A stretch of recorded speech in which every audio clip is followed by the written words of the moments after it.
18, os irmãos vão acompanhar a leitura dos versos de 1 a 8.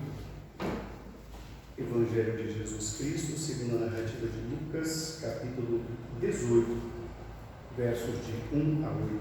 A parábola do juiz iníquo. Lucas 18, de 1 a 8, assim nos diz a palavra do Senhor. Disse-lhe Jesus uma parábola sobre o dever de orar sempre e nunca esmorecer. Havia em certa cidade um juiz que não temia a Deus, nem respeitava homem algum. Havia também naquela mesma cidade uma viúva que vinha ter com ele, dizendo: julga a minha causa contra o meu adversário.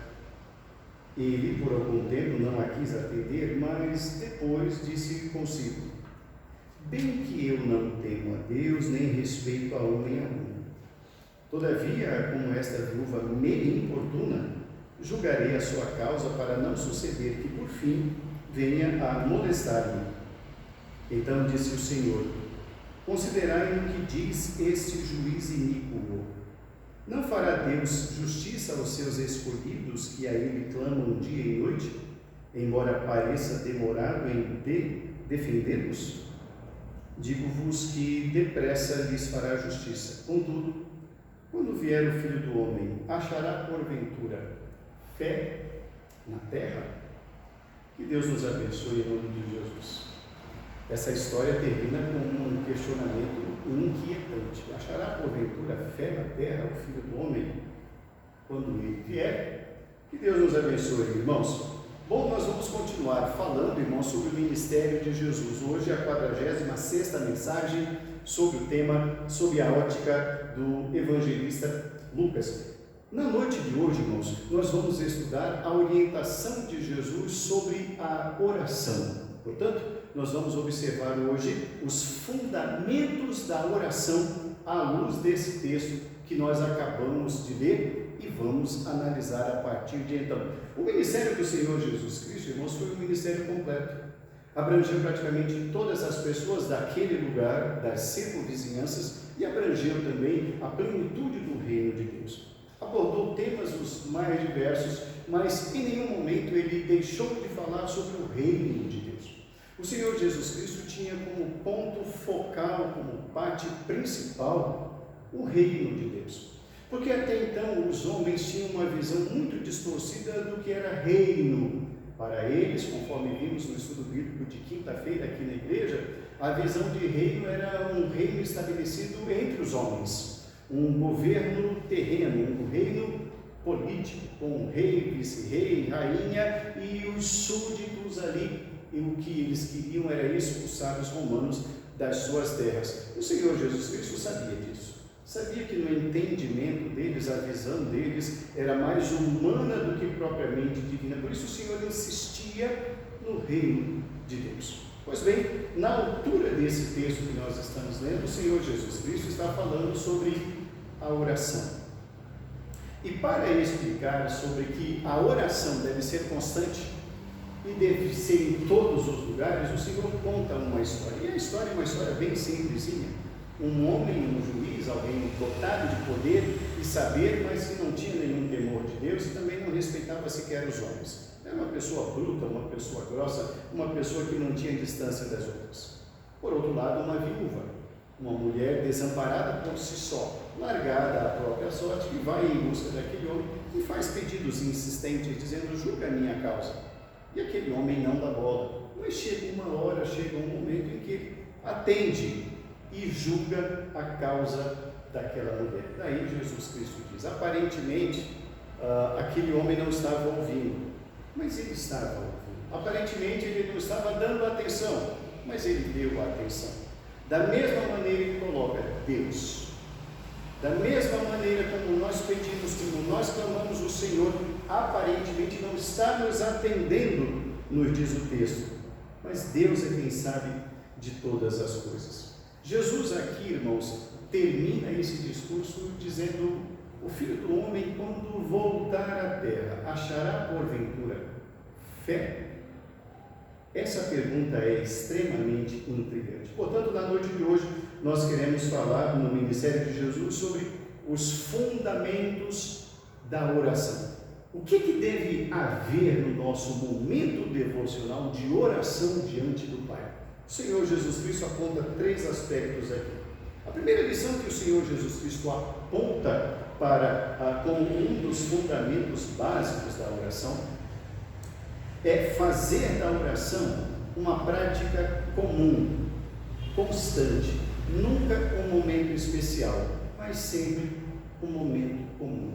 Fazer da oração uma prática comum, uma prática constante. O texto, quando o Senhor Jesus Cristo está falando, ele, para contar a história, antes de contar a história, ele diz o porquê que ele vai contar a história.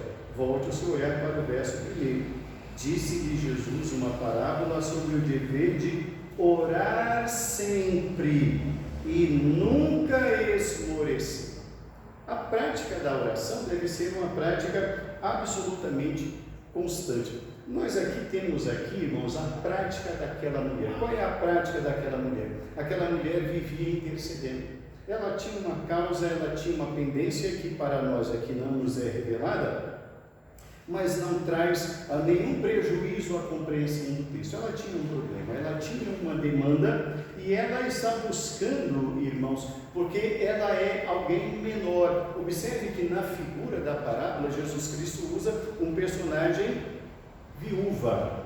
As viúvas, elas eram desprezadas muitas vezes pelas próprias famílias, porque a morte, a viúva ficava abandonada por si mesma e por muitos seria um castigo de Deus. Então, ser viúva nos tempos bíblicos era algo tremendamente difícil. Era uma mulher que estaria largada. Então, quando Jesus aponta a figura de uma viúva, ele está apontando para alguém que estava desamparado, uma pessoa que estava menor, absolutamente à mercê dos favores dos outros. Pois bem, ela não se enche de mimimi, ela não se enche de autocomiseração, de pena de si mesma. Ela diz: eu tenho uma demanda, eu preciso resolver, então eu tenho que procurar quem resolve. Quem resolve? Um juiz. Qual é o perfil desse juiz? Ele não teme a Deus, mas eu preciso dele. Ele não respeita os homens, mas ele é a pessoa, eu tenho que me dirigir a ele. Aquela mulher não fica escolhendo, ela já tem um problema, ela não tem que multiplicá-lo, ela precisa resolvê-lo. Portanto, ela faz da sua angústia o seu motivo principal para sempre estar constantemente, de maneira diária, buscando a resposta à sua dor, ao seu desamparo. Interessante é que ela chama aquele homem, quando ela tem acesso ao homem, olha só que grande disparidade, uma mulher viúva e um grande juiz, né? Socialmente eram opostos entre si, mas ela consegue chegar até ele, e ela não pede vingança, ela pede justiça. Ela diz: julga a minha causa, eu preciso resolver essa pendência.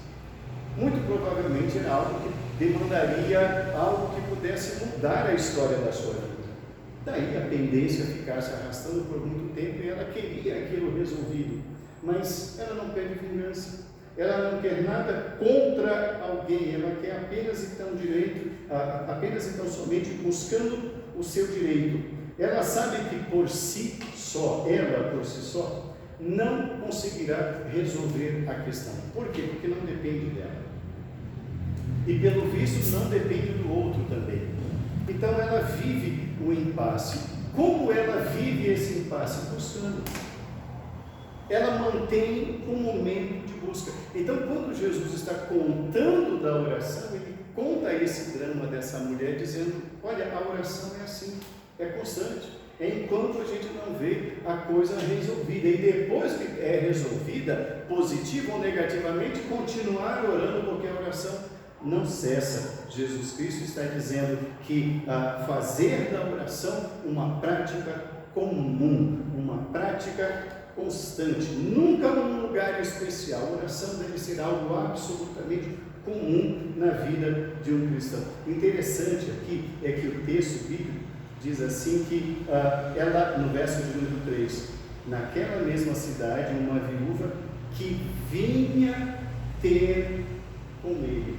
É aqui que está, irmãos, a insistência daquela mulher.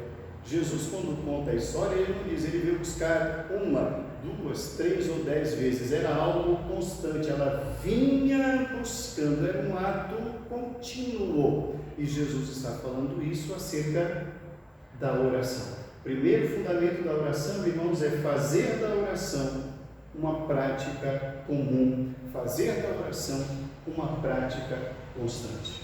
O segundo fundamento da oração que o Senhor Jesus Cristo apresenta aqui nessa parábola que ele está contando, irmãos, é fazer da aparente demora um exercício de paciência e dependência de Deus. Fazer da aparente demora um exercício de paciência e dependência de Deus. Volte o seu olhar para o verso de número 7. Não fará Deus justiça aos seus escolhidos que a Ele clamam dia e noite, embora pareça demorado em defendê-los? O Senhor Jesus Cristo está, após contar a história, ele volta para fazer a aplicação da oração. Observemos bem que o Senhor Jesus Cristo fala que o homem ora a Deus noite e dia. Acabamos de ver isso, a oração sendo algo constante. E aí ele apresenta uma situação que é própria para nós, seres humanos. Tempo, a cronologia. E Jesus mesmo está dizendo, aparentemente ele se demora. Parece que Deus se demora, para Deus parece que Deus se esqueceu. Irmãos, todos nós seres humanos, temos o nosso próprio tempo. Nós estabelecemos tempo para as coisas. É assim que somos. Então nós fazemos o nosso planejamento, como vai ser a nossa semana, a que horas devemos acordar, porque devemos estar em tal lugar em um determinado momento. Então a gente já prevê algum imprevisto no trânsito, sai mais cedo, busca caminhos alternativos. Fazemos o nosso próprio tempo, porque temos o nosso próprio tempo. Nós temos as nossas vigências, nós mesmos estabelecemos os nossos cronogramas, e dentro do nosso cronograma está tudo certinho. Se tudo acontecer da forma como nós queremos, estamos em paz. Basta algo não sair da forma como nós planejamos, a gente já levanta o olho e fala, peraí, a gente já busca uma solução. Se 2 ou 3 coisas derem errado, então aí o desespero se instala. A gente começa a franzir a testa, coçar a cabeça e buscar outras alternativas. Se nada do planejado sair como planejado, o desespero fala, cheguei.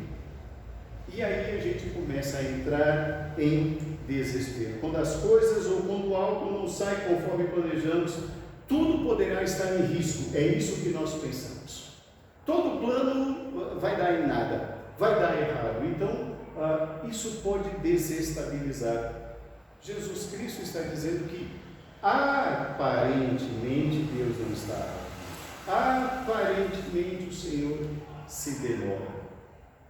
Precisamos entender, irmãos, que a despeito de nós termos o nosso tempo, nada foge do tempo de Deus.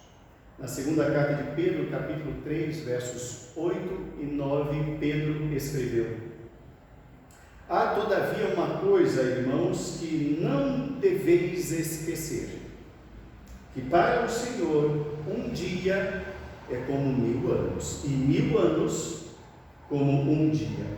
Não retarda o Senhor a sua promessa, como alguns a julgam demorada. Pelo contrário, Ele é longânimo para convosco. Nós temos o hábito de nos esquecermos de que Deus continua no trono. Nós achamos que nós temos a solução para todas as coisas. E quando assim pensamos, nós destronamos Deus. Nós somos o Senhor do tempo. Nós temos os caminhos. Deus se demora. É assim que muitos pensam. Salmo 40, verso 1, o salmista diz: Esperei confiantemente pelo Senhor, e Ele se inclinou para mim e me ouviu quando clamei por socorro.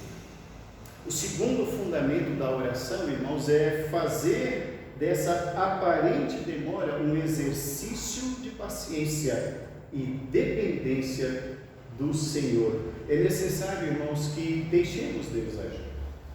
É necessário que nós descansemos no poder de Deus.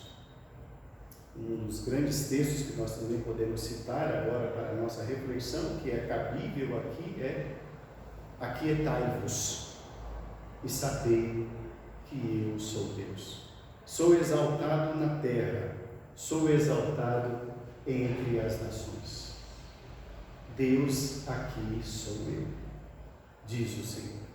Um terceiro fundamento da oração que o Senhor Jesus Cristo estabelece nessa parábola não é apenas fazer da oração uma prática comum, não é apenas fazer da aparente demora um exercício de paciência, mas em terceiro lugar Jesus Cristo apresenta o terceiro fundamento da oração nessa passagem, que é manter-se em uma postura de fé do início ao fim. Manter-se numa postura de fé do início ao fim. É a pergunta final do verso 8. Digo-vos que depressa se lhes fará justiça. Contudo, quando vier o Filho do Homem, achará porventura fé na terra? A pressa em querer resolver do meu jeito significa dizer que eu não deixo Deus agir. Eu quero que seja feita a minha vontade. O Senhor Jesus Cristo, quando esteve num momento difícil do seu ministério, ele soube se quedar diante da vontade de Deus. No momento do Getsemane, antes da cruz, ele disse: se possível, afasta de mim esse cálice sem que eu beba. Eu quero morrer de outra maneira, dessa maneira não. Entretanto, seja feita a tua vontade. Ele se submeteu à vontade do Senhor. O que Jesus Cristo está falando sobre a oração, irmãos, é que a oração deve ser permeada por fé. Por isso ele pergunta: vamos orar? Será que haverá oração? Será que haverá fé?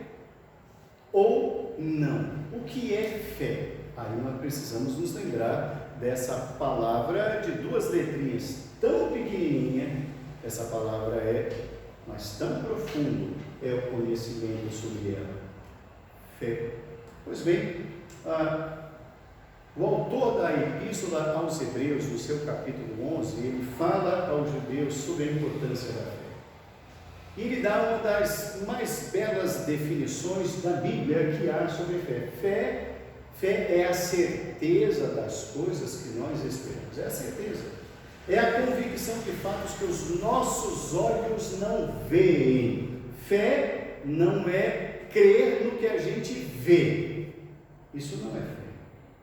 Isso é qualquer outra coisa, mas não é fé. Fé é uma convicção daquilo que a gente não vê. Isso é fé. Então, o autor continua falando sobre a importância da fé. E ainda, na carta aos Hebreus, no seu capítulo 11, verso 6, o autor diz assim: é, pois, necessário que aquele que se aproxima de Deus creia que Ele existe e é galardoador, abençoador de todos os que o buscam. E termina o texto dizendo: sem fé é impossível agradar a Deus. Se não se ora, é porque não se tem fé. E o Senhor está dizendo: ore constantemente. Ore de maneira comum o tempo todo o tempo. Ore, ore, ore, até que você comece a orar constantemente. Faça desse momento um momento de dependência. Mas será que eu vou encontrar fé quando eu retornar? Sem fé é impossível agradar a Deus. Quando eu quero fazer as coisas do meu modo, do meu jeito, no meu tempo, eu estou dizendo: Deus, você não sabe fazer as coisas. Eu sei. Eu tenho um planner e olha, está tudo certinho aqui. Se o senhor fizer isso, vai dar tudo certo. E aí nós temos o ato de apresentar a Deus: está aqui, está tudo pronto. Precisamos, irmãos, saber que Deus é Deus. A fé é tão importante, irmãos, que a salvação também vem por meio dela. Efésios 2:10. Pela graça sois salvos mediante a fé. E a fé não é algo que nós produzimos, não vem de nós, não vem de obras para que nós possamos, então, o homem ser redimido por si mesmo. A fé, então, é necessária, irmãos, para alicerçar a nossa jornada no dia a dia. Como que buscamos fé? Como que crescemos na fé? Bom, a palavra de Deus em Romanos 10:17 nos dá a resposta quando diz: a fé vem pela pregação, e a pregação pela palavra de Cristo. Por que muitas pessoas, irmãos, não conhecem a Deus? Porque não ouvem a palavra de Cristo, ouvem a palavra de homens. O que tem de pastor coaching ultimamente é uma coisa impressionante. Você assiste, você liga um programa para ouvir, você só ouve mais, parece que você está diante de um psicanalista, ou de um psicólogo, ou de alguém que fala que você gosta de ouvir, mas não te fala o Evangelho. E são coisas que nenhum pastor coaching tem poder para falar, que é o Evangelho. Por isso as pessoas não desenvolvem fé em Cristo, mas desenvolvem fé nas coisas críveis, nas coisas que os seus olhos veem, porque eles não são desafiados a viver por fé, porque o Evangelho de Cristo não é pregado. A fé vem pelo ouvir, mas não é ouvir qualquer coisa, não é ouvir palavrinha de tapinha nas costas. O homem precisa da palavra de Cristo, porque é dele que dependemos, é Ele quem pode transformar todas as coisas. Várias vezes nós encontramos a palavra do Senhor de Jesus dizendo: vai, a tua fé te salvou. Vai-te em paz, a tua fé te salvou. Fé. Achará porventura fé na terra? A fé é necessária, irmãos, para alimentarmos o nosso viver diário. O texto ainda prossegue falando, irmãos, da necessidade que temos de desenvolver a fé. No Salmo capítulo 1, verso 1, quando diz assim: o seu prazer está na lei do Senhor, e na sua lei medita de dia e de noite. Ora, se a fé vem pelo ouvir e ouvir a palavra de Cristo, eu preciso meditar nessa palavra.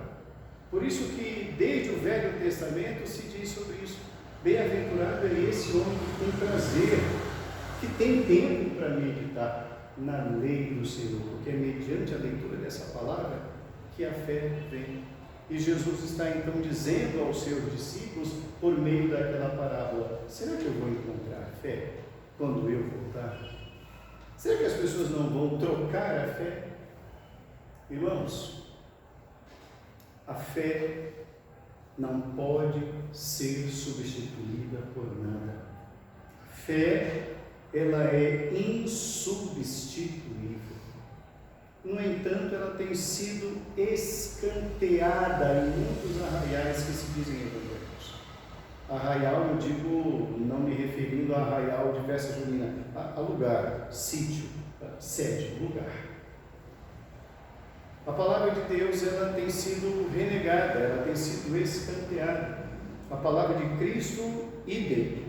Portanto, tem sim sido tentado tirar ou subtrair, ou colocar, minimizar, minorar essa palavra e substituir a fé por outras coisas dentro do coração das pessoas. Por isso Jesus pergunta: será que quando o Filho do Homem voltar, achará porventura fé na terra? Porque ela tem sido substituída. Concluindo a nossa reflexão na noite de hoje, irmãos, Jesus ensinou a orar. Jesus ensinou e incentivou a prática de maneira constante, incessante. Mesmo nos momentos mais difíceis do seu ministério, Ele mesmo deu o exemplo. No Getsemane, o Senhor Jesus Cristo abriu o seu coração. O homem Jesus chamou 3 dos seus 12 discípulos, Pedro, Tiago e João. Chamou os 12 para estarem lá. Os 12 não estavam 11. Judas já estava com o grupo. E daqueles 11, ele chamou 3 para ficarem mais próximos a ele e disse assim para eles: ficai aqui e vigiai comigo, porque a minha alma está profundamente triste até a morte. Fiquem aqui, orem comigo. Deu alguns passos mais e foi orar. ele ensinou aos discípulos que momento de angústia é momento de oração, que momento de incertezas é momento de oração, momento em que eu não entendo nada é momento de oração, momento de contrariedade é momento de oração, noite, madrugada, frio é momento de oração. A oração deve ser algo constante, e enquanto Deus não age aparentemente, eu tenho que aproveitar aquilo para exercitar a minha paciência e a minha dependência. E eu preciso exercer sempre a minha oração, diz Jesus, com fé. Porque aquele que pede e não crê, ele está perdendo o seu tempo de estiado. É como um barco açoitado pelos ventos. Não pense esse homem que obterá do Senhor alguma coisa. O Senhor, irmãos, quer uma igreja orante. O Senhor quer uma igreja intercessora. O Senhor quer que as nossas famílias orem. O Senhor quer que nós sejamos homens, mulheres, um povo de oração comum. Nunca podemos entender a oração, irmãos, como um momento sobrenatural de é algo absolutamente comum. Deve ser comum. Orar deve ser comum. Paciência e o exercício da fé. Os 3 fundamentos da oração ensinados por Jesus nesse momento, por meio da parábola daquela mulher que tinha uma demanda e foi buscar um homem e foi atendido. Vamos apresentar as nossas demandas ao Senhor. Vamos apresentar ao Senhor, por mais que nada entendamos, por mais que tudo os nossos olhos não consigam contemplar absolutamente nada, mas é na cruz que o nosso olhar deve se dirigir. É para aquele que venceu. Que Deus nos abençoe em nome de Jesus. Amém.